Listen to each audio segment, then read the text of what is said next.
ام رومان رضی اللہ تعالیٰ عنہا حضرت عائشہ کی والدہ۔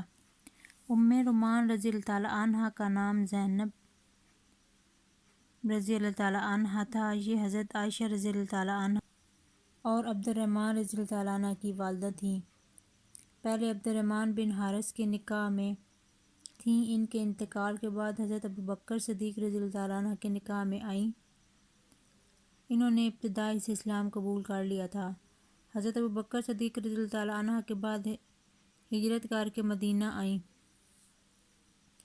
واقع افق اور واقع تخییر کے وقت زندہ تھیں۔ حضرت صلی اللہ علیہ وسلم ان کے بہت عزت کرتے تھے۔ مشہور ہے کہ ان کا انتقال خلافت عثمانی میں ہوا، لیکن یہ روایت صحیح نہیں۔ حافظ ابن حجر رحمۃ اللہ علیہ نے لکھا ہے کہ ان کا انتقال 9 ہجری کے بعد ہوا اور حضرت صلی اللہ علیہ وآلہ وسلم خود قبر میں اترے